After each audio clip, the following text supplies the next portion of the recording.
Hai, Assalamualaikum semua. Selamat petang. Hari ni 19 Mei 2025. So, kita nak update sikit untuk setup hari ni. Nampak macam cantik kan? Tapi tak apa, kita tengok apa setup hari ni yang berlaku actually. So, kita pergi ke pukul 12. Jadi, kita ada satu setup yang kita panggil sebagai sunlight. Alright? Pukul sunlight pada pukul 12. Okay, pada pukul 12, zone tu should be akan wujud.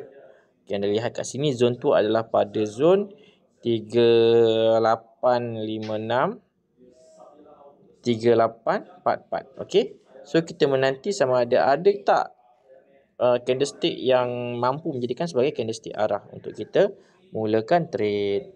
So kalau anda lihat macam this case, okey, kita dah nampak ada satu candlestick arah pada pukul 12:10 which is 12:15. Kita tengok ada candlestick arah berlaku. So apakah kita punya decision?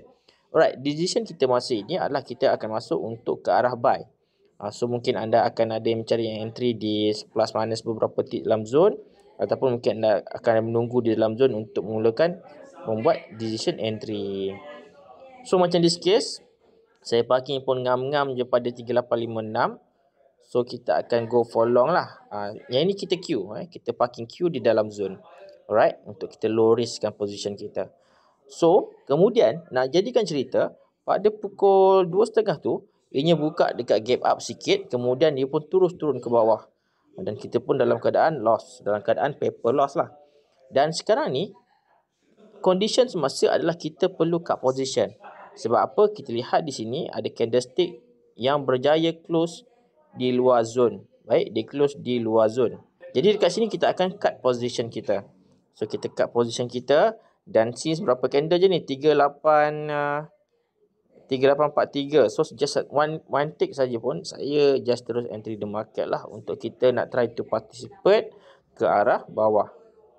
Okay, kita nak participate ke arah bawah ni actually ni. Kita nak target TP1 kat sini. So kita pun go lah the next yang berlaku. So macam yang anda boleh lihat, ianya hampir saja close bertentangan. Baik, dan dia pun close bertentangan. Bila dah close bertentangan macam tu, anda lihat di sini, ia dah close di luar zone yang bertentangan. Jadi condition semasa adalah kita perlu cut position. Jadi apa yang terjadi kalau kita tak cut position?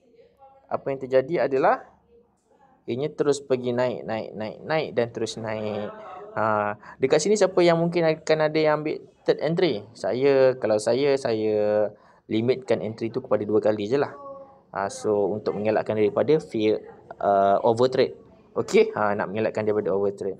So macam this case, kita dah kena 2 kali stop loss. Alright, plus minus 700 something lah, should be sekitar 800 lebih kurang loss kita untuk sesi kali ni. Cuma siapa yang ambil third trade ni mungkin ambil lah. Tapi kalau saya akan limit kepada 2 kali je loss.